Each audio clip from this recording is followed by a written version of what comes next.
Okay, welcome everyone. As I could both wish you a Tu B'Shvat Sameach and also a good Erev Shabbos, as we now do the segment called For the Shabbos Table for Shabbos Shira, for Parshas Bshalach, and we thank the Reuben family for being the sponsor for this segment, and we wish them that Hashem should grant them Ruchni Hatzlach and Ruchnius and Gashmias and a healthy Ben Zachar.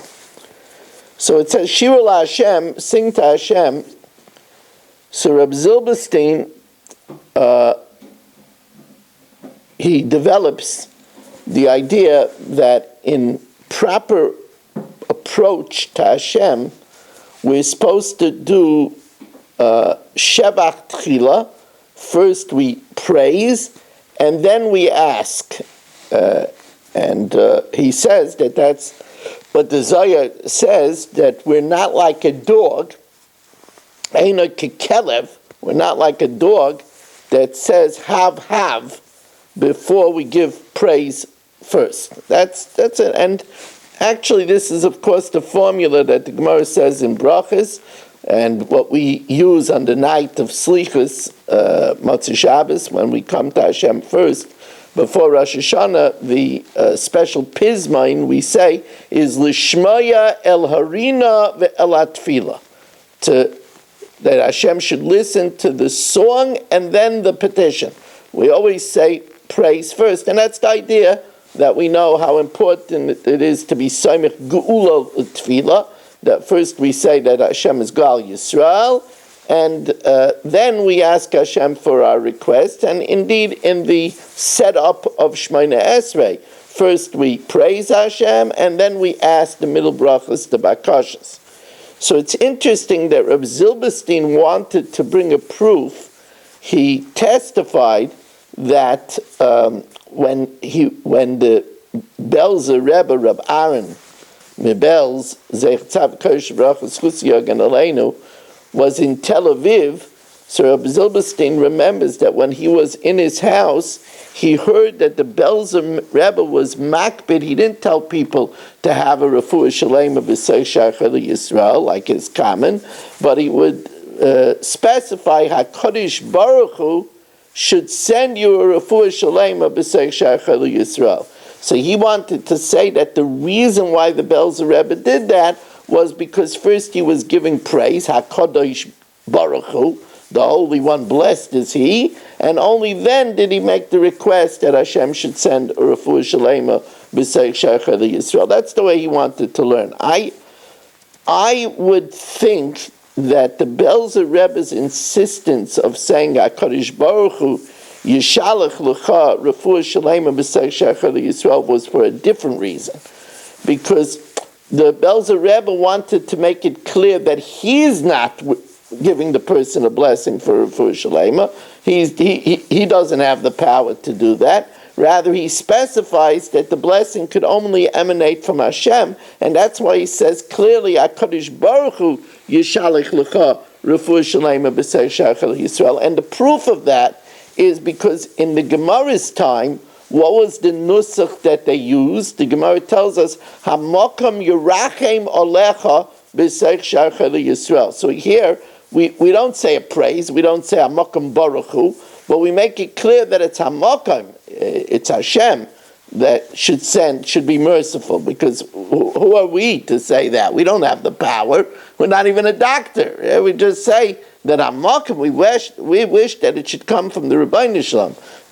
One of the names of Hashem is, of course, Makim, because why is Hashem called the place? Because, people think, where is God? So they point up there, as if to say, God is somewhere in the world. Really, the world is in God. That's the meaning of Hamakim. Hashem is the place. It's not that Hashem is there. It's there is in Hashem. That's why Hashem is the Makam. And by the way, it's an interesting thing. The gematria of Makam is 186. I didn't figure this out for a long time, but I know the Mamloyis says this on the Haggadah Shel Mamloyis on the Haggadah Shel Pesach. He says Yud squared is 100. Right? Hey squared is 25. 5 times 5 is 25. Vav squared is 36. And then again, hey squared is 25. So that's easy to figure out. It's 186, right? Yud squared, 10 times 10 is 100. The 2 hays is 50. And the vav is 36. That's 186. That's the gematria of makam. Makam, two mems is 80, and the vav is 6, and the kuf is 100, is 186. It's an interesting thing. Now, I remember hearing, so you'll say, so why don't we say that nusach today? Why, when we go in to wish somebody, why don't we say like the Gemara, Hamakim Yirachem Alecha B'Seich Sharcha Yisrael? I remember seeing this. It might have been in the Tiferes Bonim on Kitzur Shulchan Aruch, but I'm not sure where. But I remember seeing it, and the reason why we don't do it is we're afraid that somebody will make a mistake and say Hamakim Yinachem instead of Hamakim Yirachem. And when you go into a chayla to wish him to get better, if you're going to say Hamakim Yinachem, it's pretty bad. So therefore, that's why we don't use the Hamakim Yirachem, because it's similar to the Hamakim Yinachem. Also, the idea that we wish somebody to have a refuah shalema, so that's clearly that it's coming from Hashem, because that's what we say in our davening, Rafa'enu Hashem v'nei Rafeh. The only refuah that we can know is going to be complete is from Hashem. You know, a doctor could give a person a cure and it could come back again 6 months later, or a person could go in remission, Rahman Son, it could come back. Only the Rebbeinu Shalom, if the Rebbeinu Shalom decides it should be a refuah, then Rafa'enu Hashem, if it's coming from Hashem, then B'nei Rafeh, then it's going to be a complete cure. So that's why when we say refuah shalema, it makes sense to say HaKadosh Baruch Hu Yishalach Loch refuah shalema, because that's the one we know is going to be a refuah shalema. I'm going to talk now about something which anybody that learns Parshas Bshalach and goes through the Sedra is very troubled with this question. You have to realize that the generation in the desert was known as the Dordeya, the generation of great intellect.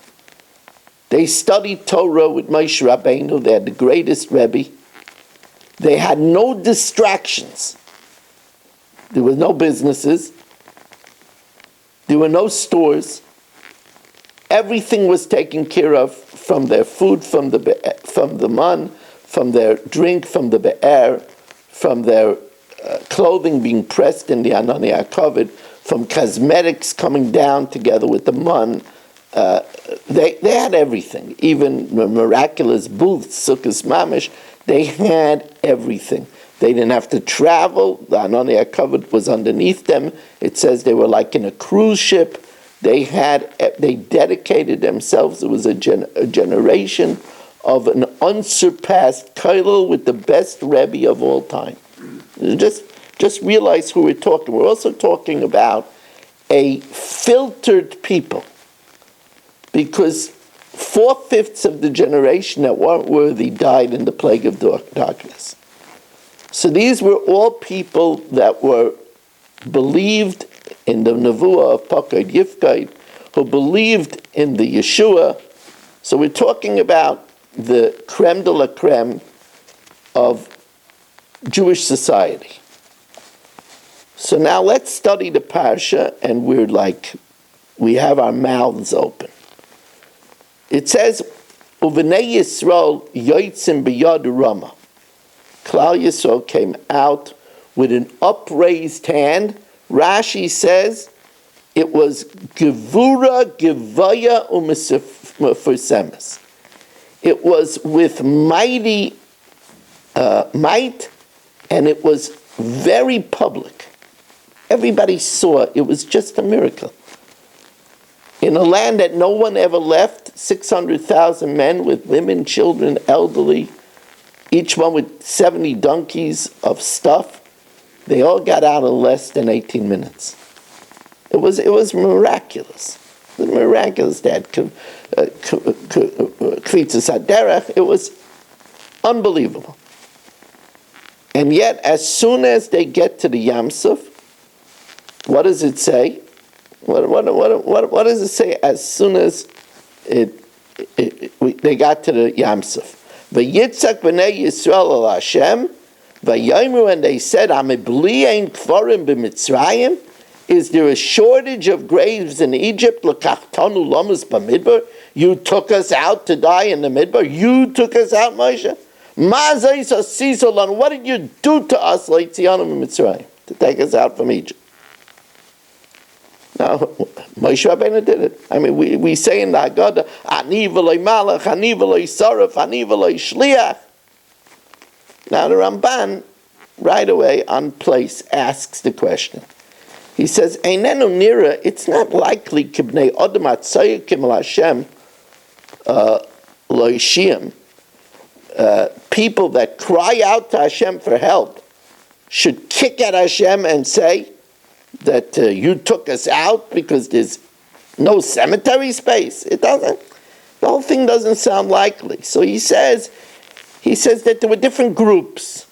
And it says the Bnei Yisrael cried out in tefillah, and the others, the which some learn were the Erev Rav, were the admixture of Egyptians that wanted to become Jews that left with them.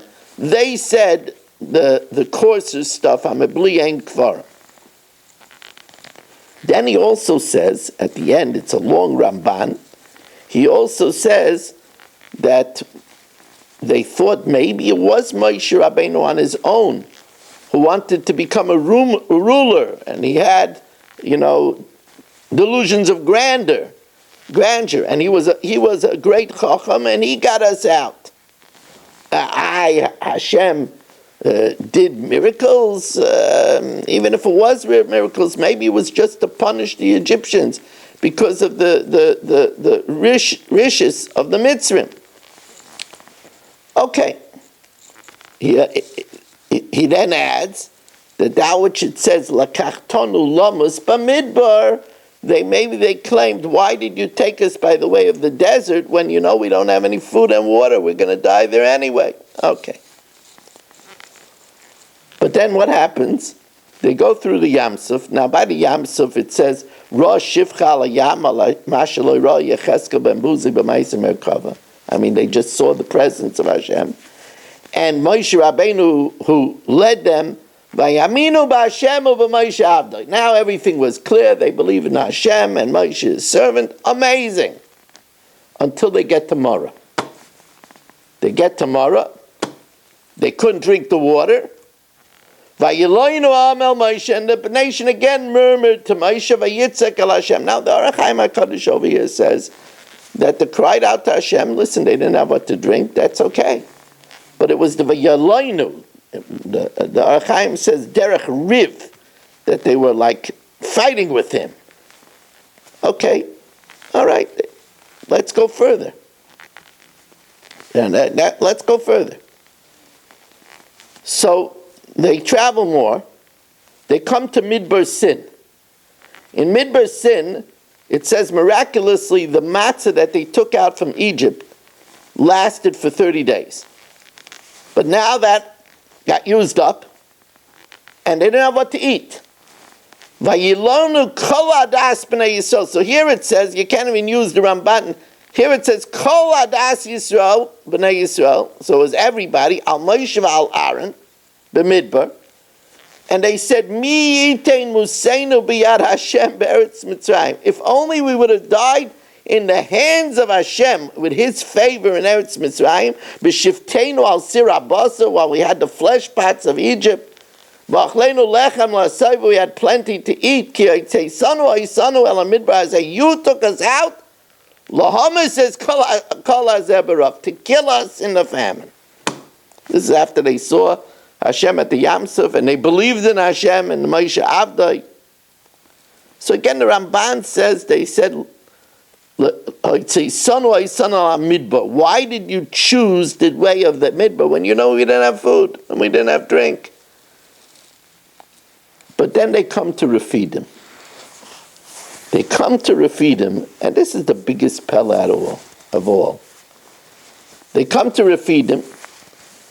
Vayilaynu amal Moshe vayomer lama zeh lisanu mimitzrayim lahamis oitzi v'es banai. Ves miknai. to kill us, our children, our cattle, but some. And it was called Masa Meriva. What was the Masa? What was the test? Al Nasoisam es Hashem. To test Hashem limar. Listen to this. Hayesh Hashem b'kirbeinu imayin. Is Hashem with us or not? What is going on over here? This is the third day. What's going on? So, first I want to develop certain things. Number one, you have to understand that there had to be great challenges in the desert. You know, going 3 days without food, without water, 3 days without water, it's kind of challenging with little babies. Or not having food for 600,000 people.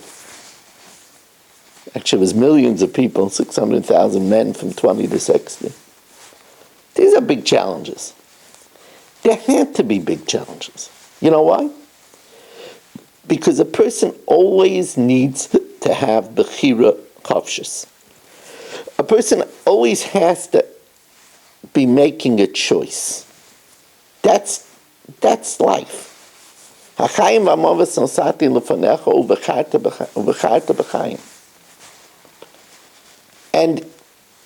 that's why the bigger a person gets, the bigger are their challenges. That's what it says. Whoever is greater, his yetzer hara is greater. Why? It has to be that way. Because the greater he is, the small stuff is not a challenge for him anymore. You know, when a person is small, it's a challenge to talk in shul.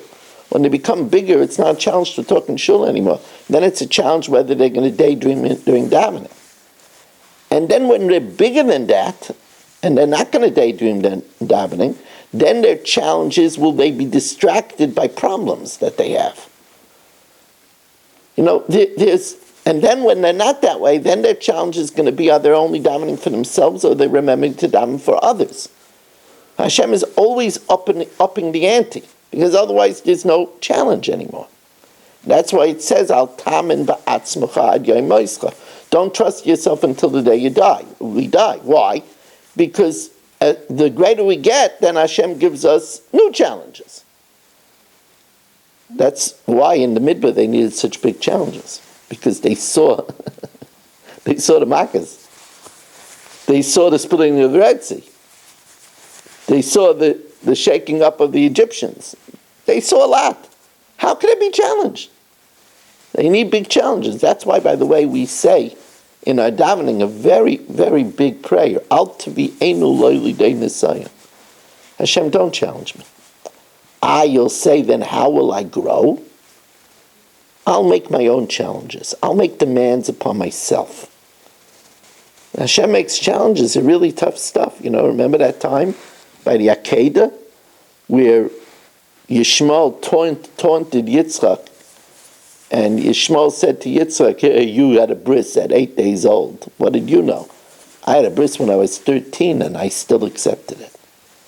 So Yitzchak said, you gave one limb, I'd give my whole body. Then he was given the Akedah Yitzchak.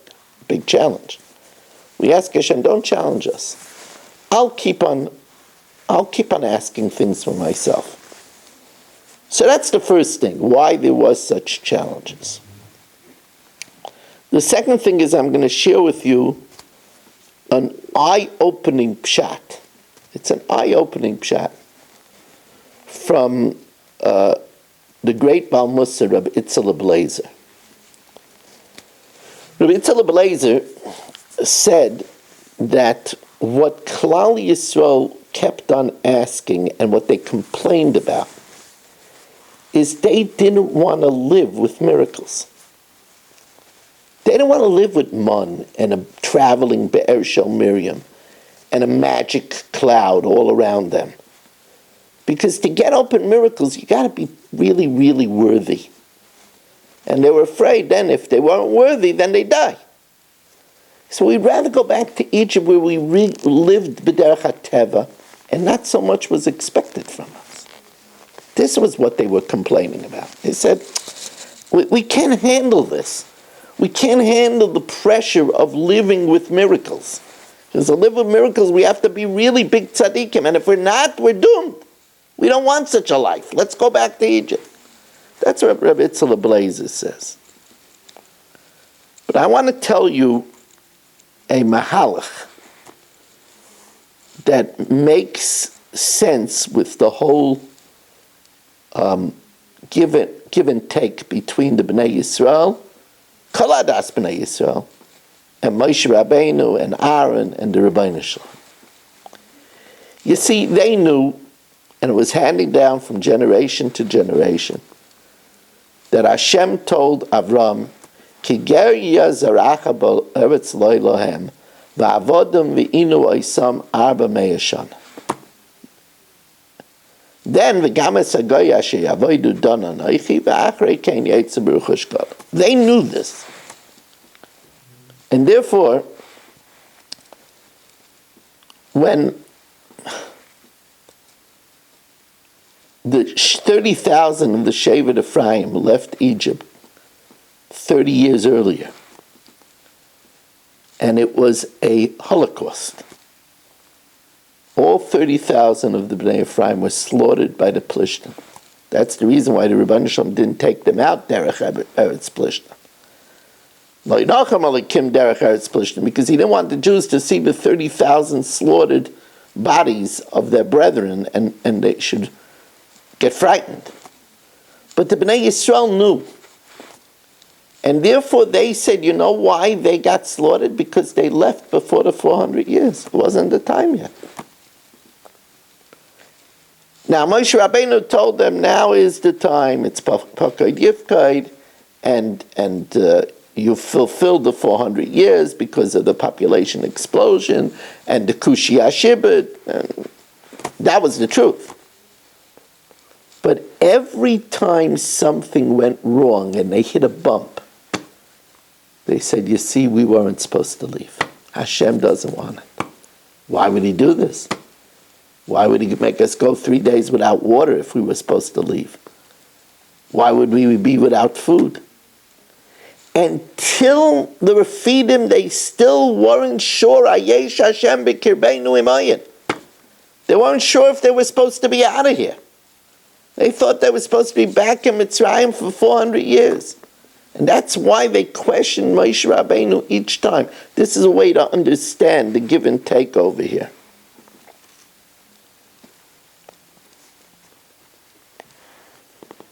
V'azanto l'mitzvaysav, you should hearken to the mitzvahs. Kol ha'machla asher samti b'Mitzrayim, then all of the sickness which I gave in Mitzrayim, lo yosem alecha, ki ani Hashem roifecha. So the Aleinu L'Shabach gives an eitzah for gesund. He says, here it says, v'azanto l'mitzvaysav. You should listen to the mitzvahs. He says that the last sefer that the Chavetz Chaim wrote, the Chavetz Chaim was very prolific, besides the Shmiras HaLashon and the Chavetz Chaim on Lashon Hara and the Mishnah Brura and the Bshalach and the Shatzion, and he wrote many other svarim.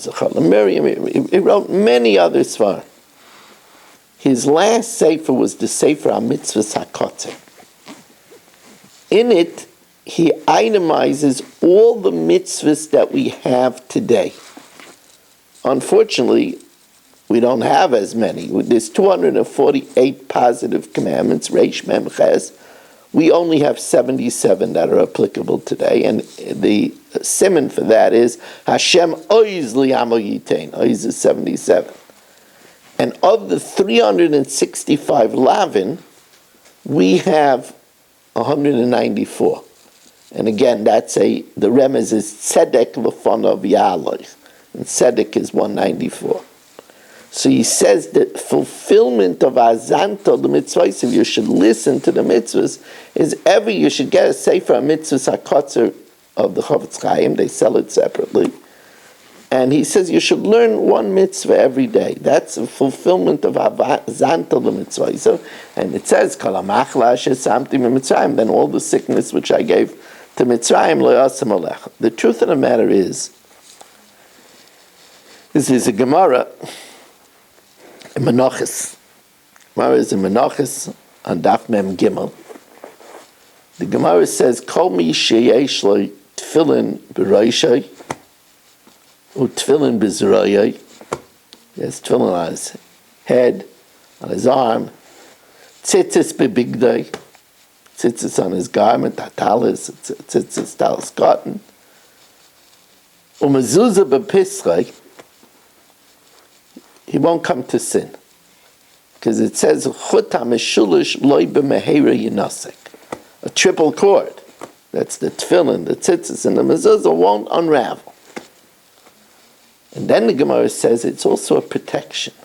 Chayne Malach Hashem, the Malach of Hashem camps Saviv Liyareyav, around those that fear him, Vayechaltzem, and delivers them. Vayechaltzem has two meanings. It means deliver and it means strengthen. Right? So here it means both. The Malach delivers us. Here's a person's in the car, and when a person is with mitzvahs, he's surrounded. Now, I want to add that if you're in shul with your talis and in tefillin, and you're wearing, that's already, and there's mezuzah on the door, and you give tzedakah, by davening, you're doing a fourth mitzvah. If you remember your milah, we have a milah. If you remember the milah, which reminds us that we have a pact with purity, with Hashem.